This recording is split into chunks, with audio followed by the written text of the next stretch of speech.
I understand that in addressing the honored guests here, you start by saying, "My lords." Does that include the female members of the audience as well? Yeah, probably should. Ladies and gentlemen, first of all, I want to thank you all for attending this event and this support of the Museum of the Jewish soldiers who fought in World War II. Now, 2 months ago, on the 1st of September, we remember that it is 75 years since Germany launched World War II. The invasion of Poland onto Denmark, Norway, Holland, France, Yugoslavia, Greece. In June of 41, the Soviet Union. A war that cost the lives of 60 million civilians and soldiers. It was a war against Western civilization. It was a war against the free world. But Hitler saw it as a war, first and foremost, against the Jewish people. 8 months before the invasion of Poland, in a speech before the Reichstag, he said, "If the international Jewish financiers in and outside Europe should succeed in plunging the nations once more into a world war, then the result will not be the Bolshevization of the earth, and thus a victory of Jewry, but the annihilation of the Jewish race of Europe." And as we know, he meant what he said. Some of you may have read his last testament, composed a day before he committed suicide. The Red Army was already at the gates of Berlin. And in that testament, he said, "This war was desired and instigated exclusively by those international statesmen who were either of Jewish descent or worked for Jewish interests." Now, these crazed thoughts, incomprehensible maybe to this day, were followed by the Jewish people, by the German people.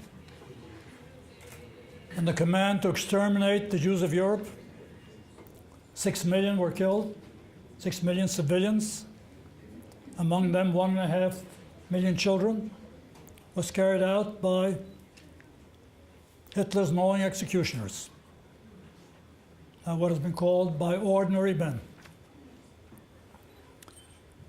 Now, when the war started, it was natural that many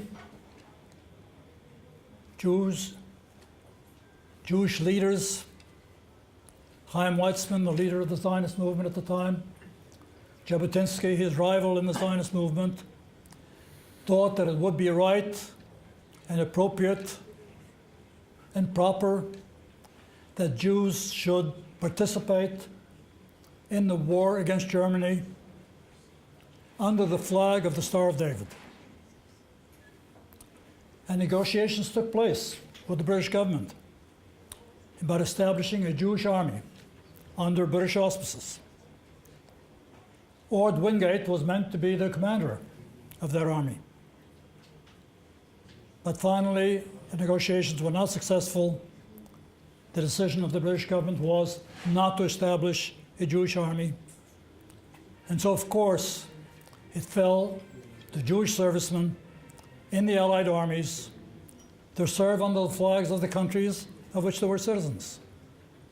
Britain and the Commonwealth nations, the United States, Poland, France, the Soviet Union. They didn't have the opportunity, those that wanted it, to serve under the Magen David, under the Star of David. There were singular instances where that opportunity was taken, where that opportunity was offered. One was the uprising in the Warsaw Ghetto in April of 1943.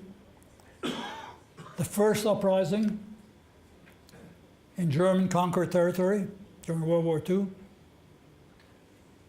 where the Star of David was raised over one of the buildings in Muranovsky Square, and a 4-day battle ensued between the Jewish rebels and the Wehrmacht. And Wehrmacht forces fully equipped with automatic weapons, with armored vehicles, with cannon and anti-aircraft weapons. They fought under the Jewish flag. And towards the end of the war, I believe at the insistence of Winston Churchill, it was decided to set up a Jewish brigade group. Winston Churchill sent a message to Franklin Roosevelt at that time, in which he said, the Jews have the right to strike the Germans as a recognized body. So it was late in the war. The Jewish brigade took part in the fighting in Italy in the last months of the war.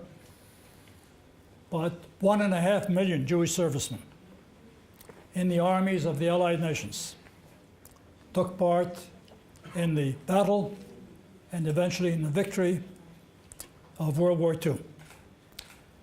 And it is to their memory that we have decided to establish a museum in Israel dedicated to Jewish soldiers who fought in World War II in all of the armies of the Allied nations. That museum is being built at this very moment in the Ayalon Valley, which some of you may remember from the days when you studied the Bible, the valley where Joshua defeated the Amorites. In a beautiful location. The museum is well on its way. It is our intention to have the opening of that museum on the 70th anniversary of the victory over Nazi Germany in May of 2015. So this is a reason why we wish we had the opportunity, and we thank you for that opportunity of addressing you here tonight. We're looking for support over and above of what we have already had, including from the Israeli government, in order to bring this important project to fruition. Thank you very much.